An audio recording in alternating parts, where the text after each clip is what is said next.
Ladies, gents, boys and girls, Papa Smoke back again with another Lua video. Okay, so, last time we did one, if you'll remember, we did one on Metagwe, yeah, Honour of the Waterways. So, today we're going to do another Lua which could be significant for myself and people in this area, as it's another coastal Lua. So she's called Sirene. Now, there's a bit of a backstory of Sirene. You see, at some point at the beginning of 1403, Christopher Columbus and his crew are alleged to have seen mermaids off the coast of Haiti, jumping high out of the waters, out of the sea like dolphins, yeah? And this is quite important in the Vodou belief, as this is seen as one of the first recorded observations of mermaids. Obviously some people say that the stories are over embellished, they were ridiculed for reporting these observations, but like I said, those that practice Vodou and that know these sort of spirits actually know that yeah, it's potentially seen Lua, could even be the Sirene specifically. So, I've got my notes with me in front of me today, because she's always been one I've meant to get around with working with, especially as I've always known moving to the coast and living in the coast is going to be in my path. But I haven't got around to working with her yet, because she's not one that I've had a chance to serve professionally. So, for a long time, as long as humans have sort of like ventured out and braved the harsh conditions and unforgiving currents of the sea, there's been word spread of mermaids and sirens, yeah? It's not just in Haiti either. In the Irish culture, they wrote to them and they refer to them as Murgach. Also, sailors in Japan told tales of beautifully stunning women with the tails of fish that were called ningyo. So I could really go on and sort of like citing examples for you. Such as like they're even found in the Hindu belief, for example. There's quite a few various dark tales of siren songs leading people to their demise as well. But instead of that, let's talk Vodou, let's talk about the Sirene herself. So, the Sirene roughly translates from Haitian Creole into English as the mermaid.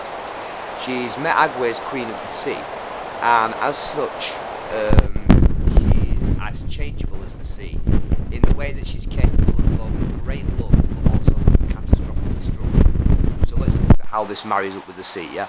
The sea can produce a great bounty and it can be a great home for life, but then again it can be deadly and it can destroy things, like you've seen tsunamis and things like that, for example, yeah?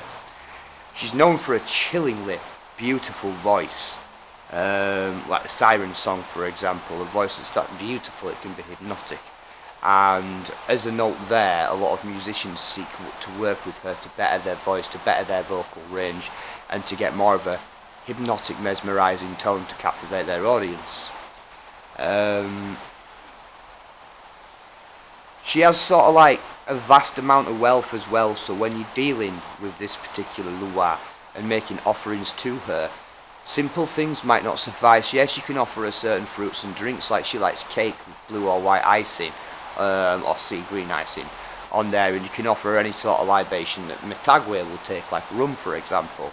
But when you're giving her a gift, something that's meaningful, she prefers something that's nautical related, beauty related, and high quality. So something like a brush adorned with nice shells and a few expensive pearls, and the brush is decent itself as well. Sort of same thing with a little mirror or something like that. These things symbolise her, they symbolise her beauty, they symbolise the nautical stuff, and pearls symbolise like fine objects and the sort of thing that she would expect you to present a woman of her stature. So we've covered combs and mirrors and stuff like that. So, it's said by some Vaudouissants, just like Metagwe, that Le Sirene walks on both roads, and what this means is they've got a radar aspect and a petrol aspect. Okay, so I'm not going to cover too much of the petrol aspect because it's damn dangerous. But the radar aspect herself is quite benevolent. She brings good luck and prosperity to coastal towns, and she can help improve people's music career and career within the music industry and the entertainment industry. The petrol side though, if you upset her, she will drag you to a watery death. Literally drag you to a watery death, and it doesn't matter how long that will take. She will drag you to a watery death. So just covering some offerings. I've mentioned some already, but things she likes are like fine combs, fine mirrors, like I said, adorned with nautical things. You can't go wrong adorning them with pearls either. Cakes with white or light blue icing or sea green icing. She likes you to hold parties in her honour as well. With it being quite musically related and quite a high maintenance lure of beauty, she likes you to pay respects to her by throwing parties in her honour.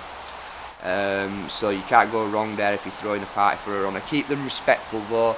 Make sure all the music that's played is what she likes, everything, all the offerings and everything is perfect for her, yeah. And you won't be able to go wrong. You can give her champagne as well, like you can with Azuli Fledar. Reason being is she's a lure of fine things and high stature, so you can give her fine wine. You can give her sort of other spirits and syrup, but usually she'll accept most libations that Metagwe will take.